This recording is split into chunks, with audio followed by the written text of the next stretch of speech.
Hello friends, welcome to our channel study career. Friends, हमारा world geography course चल रहा है जिसमें हम North America, South America complete कर लिए हैं और हमारा यूरोप चल रहा है। जिन्होंने प्रीवियस ईयर क्लासें नहीं देखी हैं वो जाके देख लीजिए, उससे आपको बहुत बेनिफिट मिलेगा। और मेरा पढ़ाने का तरीका बहुत यूनिक है। मैंने आपको कहा था मैं अपने हाथ के बनाए हुए मैप से पढ़ाता हूँ। जैसे देखिए, अभी मैं नदियाँ लाया हूँ यूरोप की, तो इसको आपको देख के समझेगा कि कितनी मेहनत लगेगी। ये देखिए, एक एक नदियाँ यहाँ इंडिया की ड्रॉप तो करना छोड़ो, मैं यूरोप की नदियों को एक एक मैप में ड्रॉ करके अच्छे से लाया हूँ और विद दिखाया हूँ कि वो नदी कहाँ जा गिरती। अगर आप रटने के माने अगर आपको एग्जैक्टली पता हो जाए कि वो नदियाँ कहाँ गिरती, वो चीज़ कहाँ पड़ती ना फ्रेंड्स, तो वो चीज़ कभी नहीं भूलती है। इसके अलावा फ्रेंड, हर नदी के बारे में देखिए मैं पूरी डिटेल लाया हूँ इम्पॉर्टेंट, और इसकी पीडीएफ हमारी स्टडी के टेलीग्राम में मिल जाएगी। देखिए, मैं एक एक चीज़ लिख के लाया हूँ हर नदी के बारे में कि आपको किसी तरह की मुसीबत ना हो। ये सब कुछ लिखा हुआ है। तो मेरा रिक्वेस्ट ये है कि आप टेलीग्राम जाके ज्वाइन कर लीजिए, वहाँ से इसकी पीडीएफ ले लीजिएगा, क्योंकि मैंने एक एक चीज़ पढ़ाई है। और चलिए देर न करते हुए हम स्टार्ट करते हैं। तो सबसे पहले फ्रेंड, इसमें रोन नदी है। रोन नदी का हम देखते हैं, ये अल्पस पर्वत से, मैंने आपको बताया था कि अल्पस पर्वत अगर पूछ ले तो ये हमेशा याद रखिएगा, ये स्विट्ज़रलैंड में स्थित है। कहाँ? अल्पस पर्वत स्विट्ज़रलैंड में स्थित है। और जेनेवा झील, आपको पता होगा स्विट्ज़रलैंड का जेनेवा शहर सबसे ज़्यादा फेमस है क्योंकि करंट में बना ही रहता है, से होकर भूमध्य सागर में गिरती है। तो देखिए, देख लेते हैं कि सचमुच गिरती है। तो देखिए फ्रेंड, ये है रोन नदी, मैंने आपको बताया था, ये है रोन नदी, ये है रोन नदी, ये स्विट्ज़रलैंड, और ये ऐसे जाती है और ये देखिए भूमध्य सागर में गिरती है। तो आपको याद रखना है रोन नदी कहाँ स्थित है, स्विट्ज़रलैंड में। और किस पर्वत से निकलती है? आल्पस पर्वत से।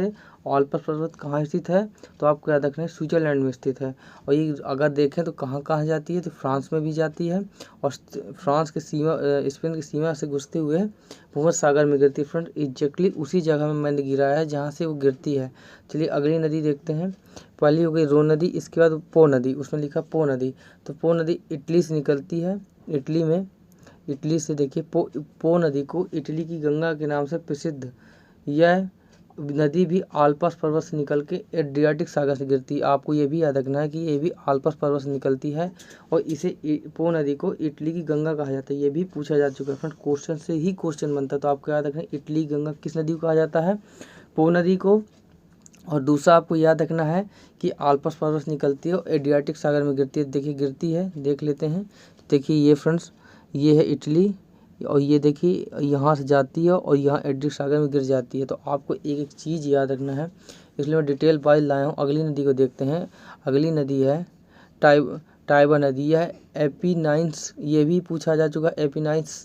एपिनाइन्स के पर्वत कहाँ स्थित है? तो आपको याद रखना एपिनाइन्स पर्वत कहाँ स्थित है? तो इटली में। ये भी पूछा जा चुका है। जब मैं आपको पर्वत पढ़ाऊंगा और क्वेश्चन दिखाऊंगा कि एपिनाइन्स पर्वत पूछा जा चुका कहाँ स्थित है, से ये कह रहा है कि टाइबर नदी ये एपिनाइन्स से टिरियन सागर तक पश्चिम की ओर बहती है और बाद में भूमध्य सागर में गिरती है। तो देखिए सचमुच है। तो ये टाइबर नदी, तो ये एपिनाइन्स भी आपको मैं दिखा दूँ अगर कहें तो, इसमें यहाँ स्थित है। ये है एपिनाइन्स। ये भी पूछा जा चुका है, ये पूरा का पूरा ये भी पूछा गया था एक बार कि ये पर्वत कहाँ स्थित है। तो आपको याद रखना इटली में स्थित है। कहाँ स्थित है? इटली में। कुछ नहीं छोड़ूंगा फ्रेंड्स, मैंने वादा किया है तो पूरा पढ़ा के ही मानूंगा। तो एपिनाइन्स को देखिए, ये टाइबर से ऐसे निकलती है और ऐसे जाती है और भूमध्य सागर में गिर जाती है। तो आपको ये भी याद रखना है, ठीक है। अगली नदी को देखते हैं। अगली नदी है हमारी कौन सी? गैरान नदी। ये फ्रांस के सेंट्रल मॉसिफ क्षेत्र से निकलकर बिस्के की खाड़ी या अटलांटिक महासागर में गिरती है। कौन सी? गैरान नदी। गैरान नदी को देखें, ठीक है। तो ये गैरान नदी कहाँ है? ये है फ्रेंड्स गैरान नदी, ये है गैरान नदी, ये है गैरान नदी। तो गैरान नदी कहाँ, इतना आपको याद रखना है, फ्रांस में स्थित है और कहाँ गिरती है? बिस्के खाड़ी। अगर बिस्के खाड़ी नहीं देता है तो आपको याद रखना है कहाँ गिरती है? अटलांटिक महासागर में। कहाँ? अटलांटिक महासागर में। अगली नदी को देखते हैं। गैरान नदी हो गई, इसके बाद है लवायर नदी। लवायर नदी कौन सी है? लवायर नदी, यह फ्रांस के सेंट्रल मॉसिफ क्षेत्र से निकलकर बिस्के खाड़ी में, ये भी याद रखना है। लवायर नदी, वायर मीन्स तार याद रखिएगा, उसमें ला जोड़ दीजिएगा, कुछ नहीं आपको कभी नहीं भूलेगा। तो देखिए ये भी गैरान और लावायर नदी कहाँ दोनों बीच की खाड़ी में गिरती हैं। फ्रेंड्स आपको याद इसमें ये रखना है, जो लोरी नदी है ये फ्रांस की सबसे बड़ी नदी है, आपको याद रखना। और दूसरे नंबर में सीन नदी, तो आपको याद रखना ये पहले तो आपको याद रखना ये नदियाँ बहती कहाँ, क्योंकि मैं आपको क्वेश्चन दिखाऊंगा तो यही पूछ लेता सीन नदी बहती कहाँ है, ये पूछा जा चुका है। तो आपको पता सीन नदी फ्रांस में बहती है, ये दी है फ्रांस, ये सीन नदी, और ये कहाँ गिरती है इंग्लिश चैनल में। तो आपका और लोरी नदी भी अटलांटिक महासागर में गिरती है। तो अगर याद रखना है कि लोरी नदी फ्रांस की सबसे बड़ी नदी है और सेकंड नंबर में सी नदी है। फ्रेंड इतना डिटेल से कौन पढ़ाएगा यार, इतना अच्छे से बिल्कुल एक एक चीज़ कि आप लोगों को कुछ ना रह जाए मेरे हिसाब से, ठीक है। अगली नदी देखते हैं, यही इंग्लिश चैनल में गिरती है वेजर नदी। वेजर नदी ये वेर्रा और फुल्दा नदियों के संगम से निर्मित होती है, उत्तरी सागर में गिरती है। देखते हैं कहाँ है,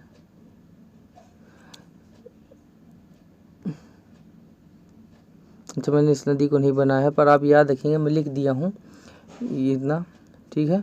वेजर नदी के बारे में आप इसको याद रखिएगा। और इसकी नोट्स मैंने आपको पहले कहा कि हमारे टेलीग्राम में जाके स्टडी करें, डाउनलोड के। फ्रेंड्स अगर आपको मेहनत लगती है तो यार सब्सक्राइब एंड शेयर, यही रिक्वेस्ट बार बार है।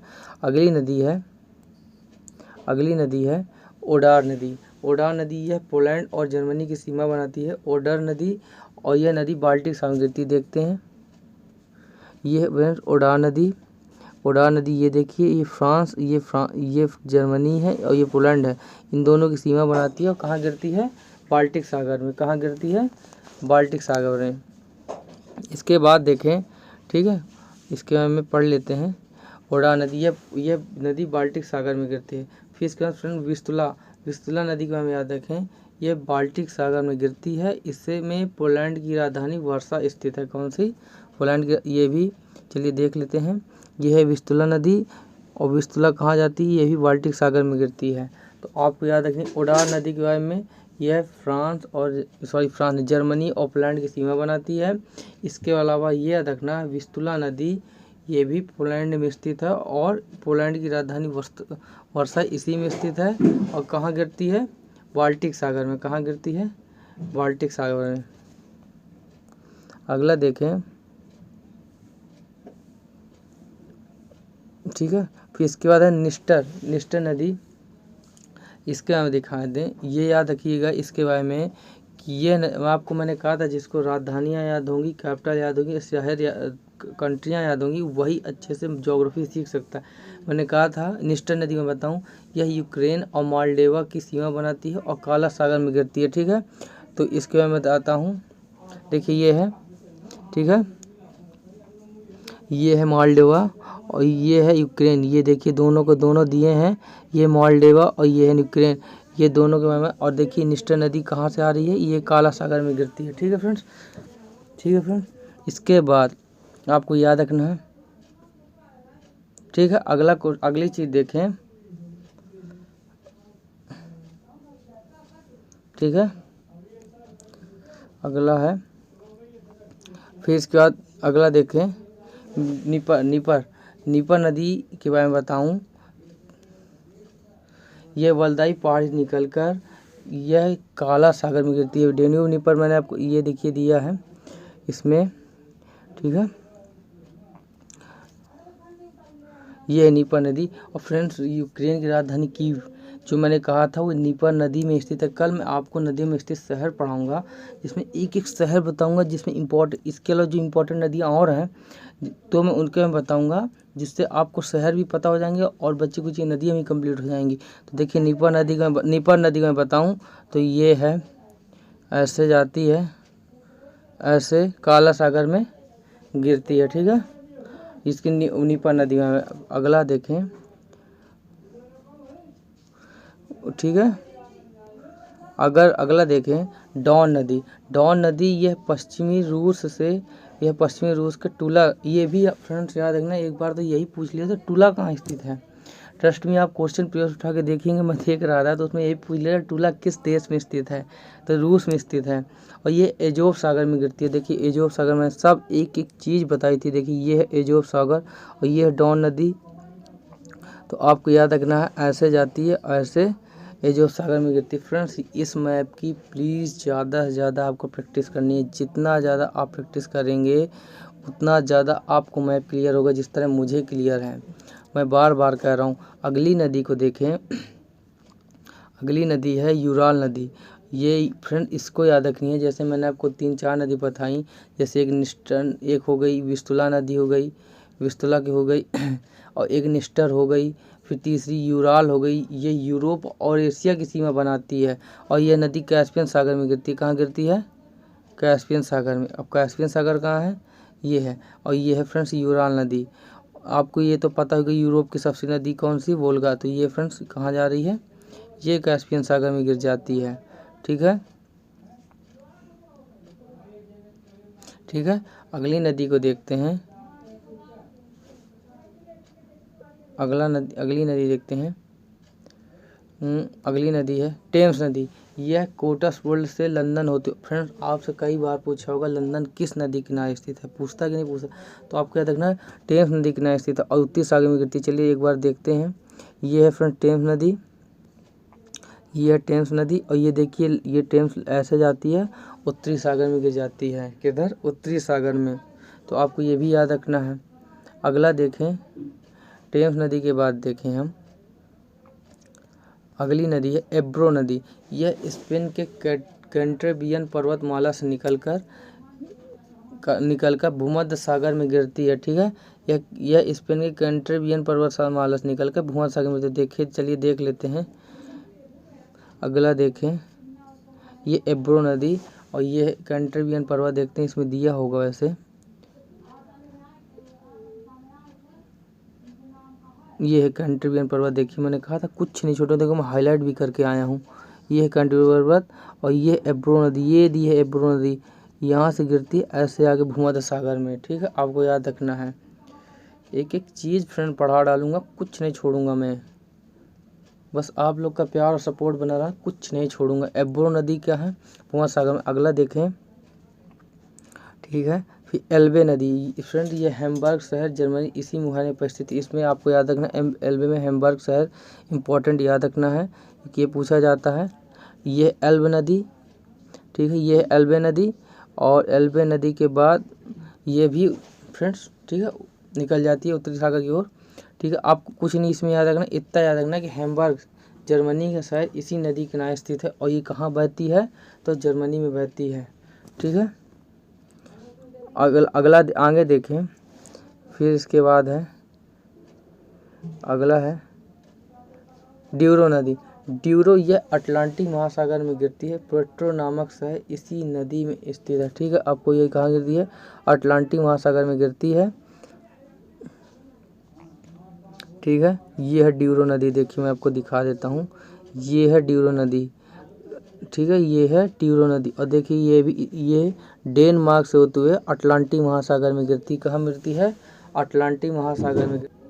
ठीक है फ्रेंड, ड्यूरो नदी में बताऊँ ये अटलांटिक महासागर में गिरती है। पेट्रो नामक शहर इसी नदी किनारे स्थित है। ठीक है, आपको याद रखना है पेट्रो नामक शहर इसी नदी किनारे स्थित है। ठीक है, फिर इसके बाद लास्ट नदी है डेन्यूब। यह यूरोप की दूसरी सबसे लंबी नदी है। ठीक है, यह यूरोप की दूसरी सबसे लंबी नदी है।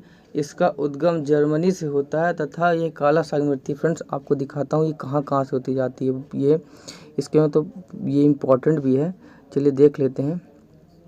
देखिए फ्रेंड कहाँ कहाँ से जा रही है। ये है डेन्यूब नदी, ये ऐसे जाती, फिर ऐसे जाती, फिर ऐसे जाती है, फिर ऐसे होते हुए ऐसे यहाँ। देखिए फ्रेंड कितनी लंबी नदी है और कितने देशों से होकर जाती है, सब जाती है। तो देखिए डेन्यूब नदी जर्मनी से निकलती है, फिर ये गई ऑस्ट्रिया में, यहाँ ऑस्ट्रिया में जाती है।